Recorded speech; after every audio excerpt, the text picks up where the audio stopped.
Un médico sin sentido de la moral y obsesionado con la idea de volver a echar a andar la maquinaria humana una vez que ha concluido su ciclo vital natural, será finalmente alcanzado por las horribles consecuencias de sus desquiciados y poco éticos experimentos. Esta es la historia que se plantea en Herbert West, Reanimador, el relato de Howard Phillips Lovecraft que explora el lado oscuro de una ciencia que experimenta sin tener un rumbo claro, es decir, que no busca el avance o la mejora de las condiciones de vida existentes, sino que tiene por único fin el satisfacer una curiosidad sórdida, narcisista, vana y morbosa. Soy un libroadicto más como tú, y esto es...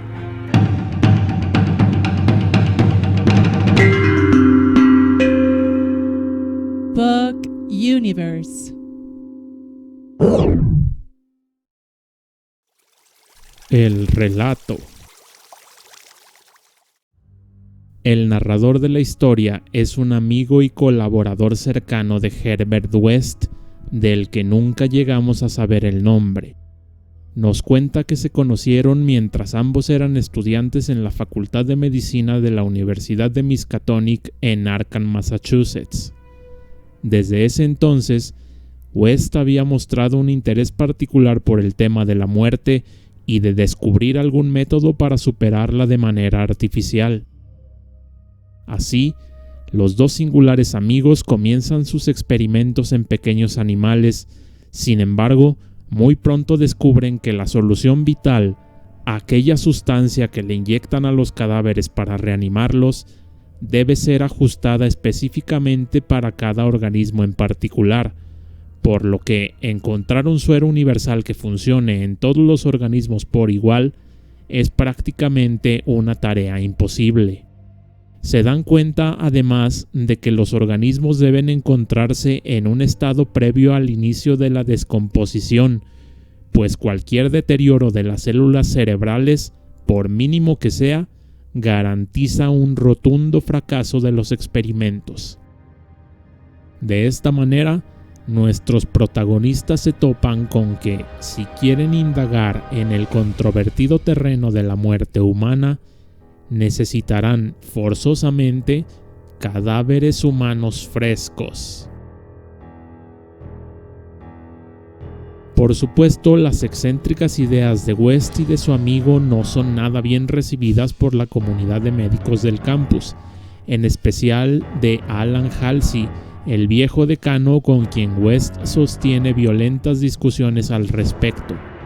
Es así como, sin el apoyo de la universidad, deberán llevar a cabo sus experimentos en la más absoluta clandestinidad.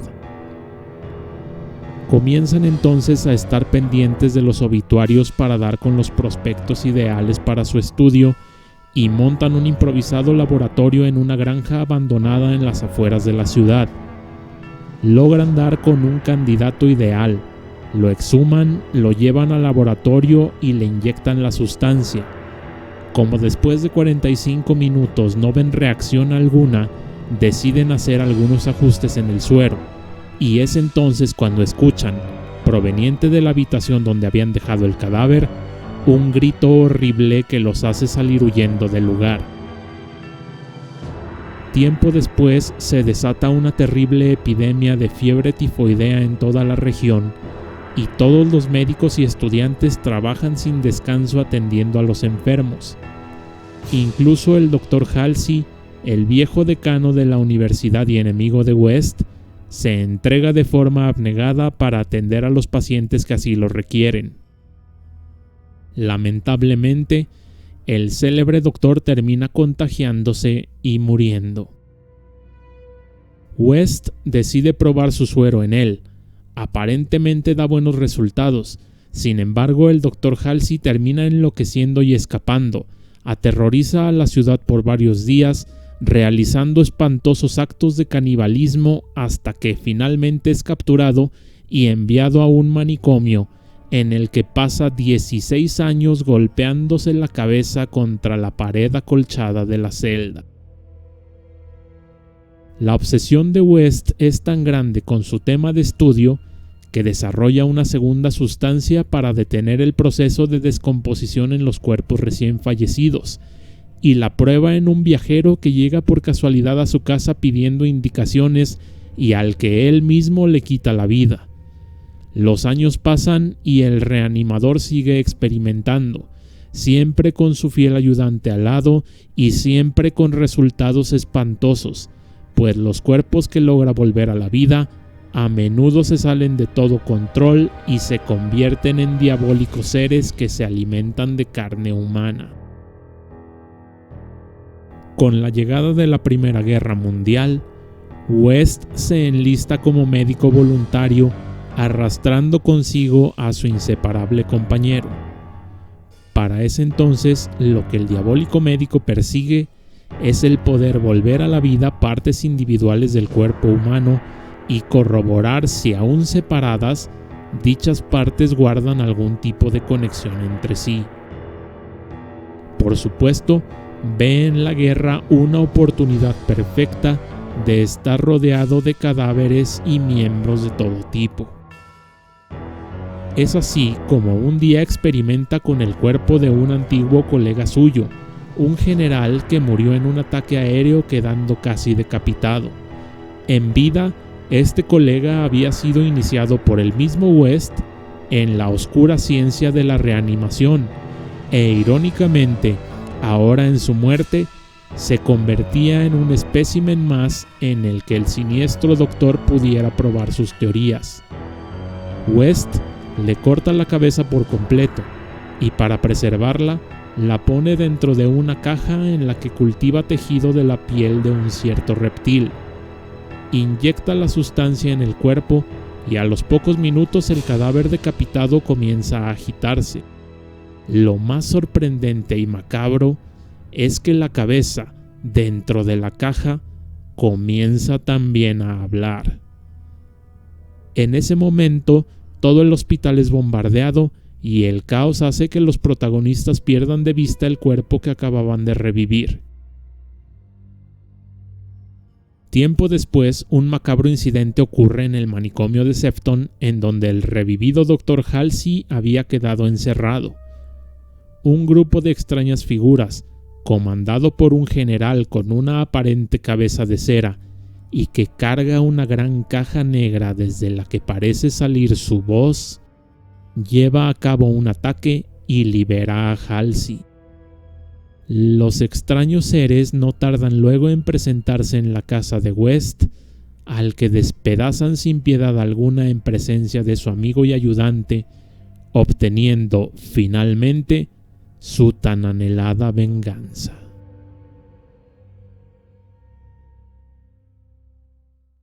El científico loco, un mero invento de la ficción.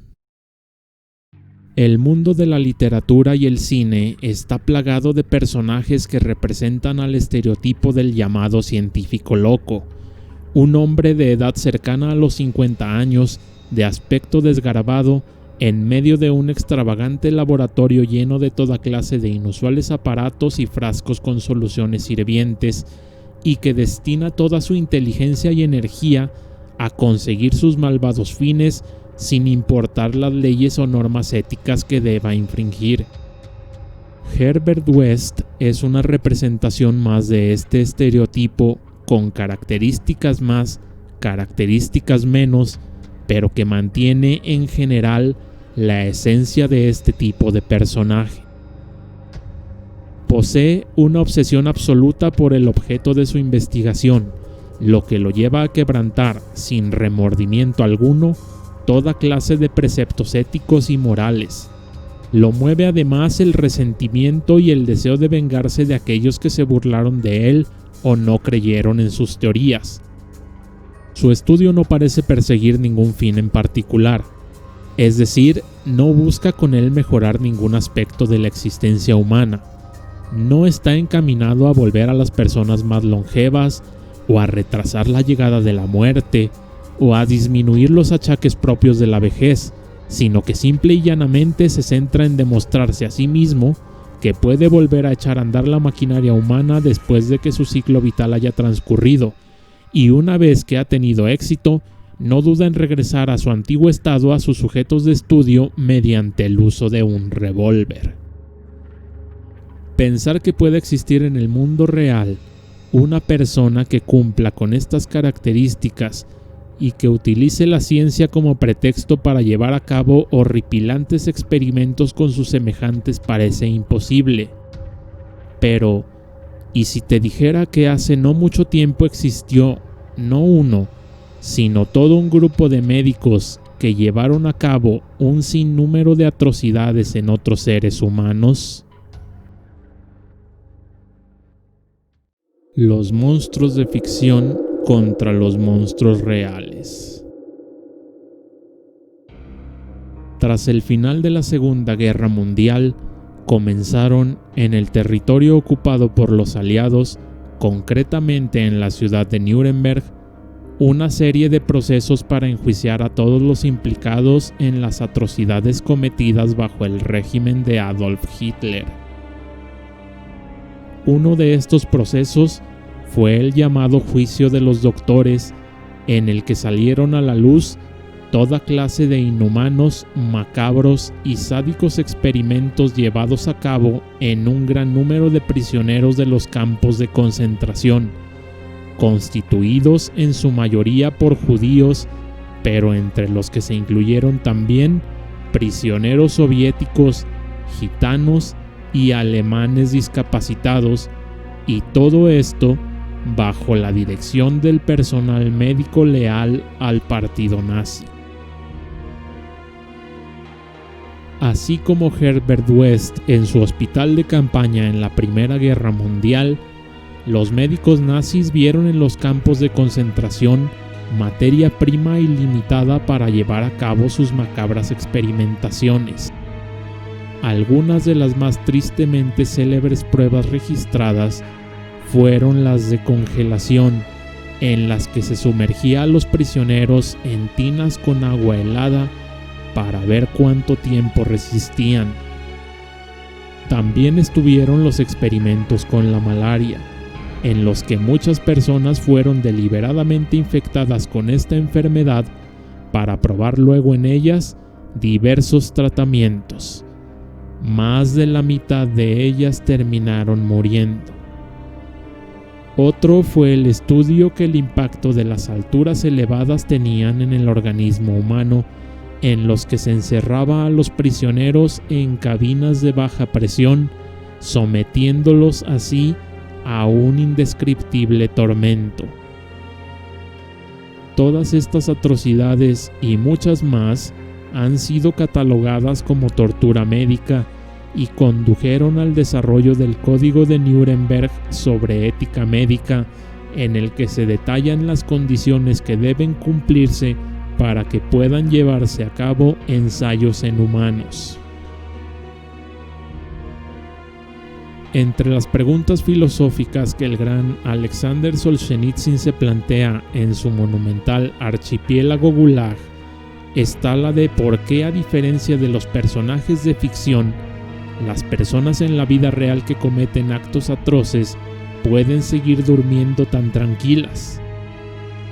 Al Macbeth de Shakespeare lo carcome el remordimiento, al igual que al Raskolnikov de Dostoyevsky, e incluso el mismo Herbert West no puede dejar de mirar sobre su hombro, sintiendo la presencia de algo que lo acecha. Sin embargo, el infame Dr. Mengele pudo escapar de la justicia y vivir muy plácidamente en Sudamérica hasta que finalmente el destino le cobró las que debía.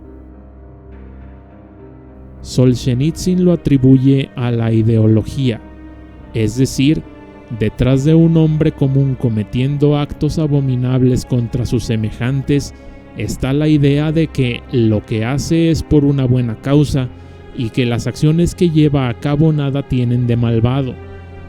Para los médicos nazis, los prisioneros de los campos eran menos que animales, lo mismo que para los guardias soviéticos de los gulags eran los presos políticos. estos hombres y mujeres pueden llegar a su casa a abrazar a sus hijos tan tranquilamente después del trabajo, porque en su mente los retorcidos actos que llevan a cabo son para el bien de la causa y están por tanto completamente justificados. Como siempre, los monstruos de la realidad terminan superando, y por mucho, a los de la ficción. Si este video te gustó, te invito a suscribirte al canal para que descubras todo lo que se esconde detrás de las líneas de tus libros favoritos. Yo soy un libroadicto más como tú. Nos vemos en el futuro. Hasta la próxima.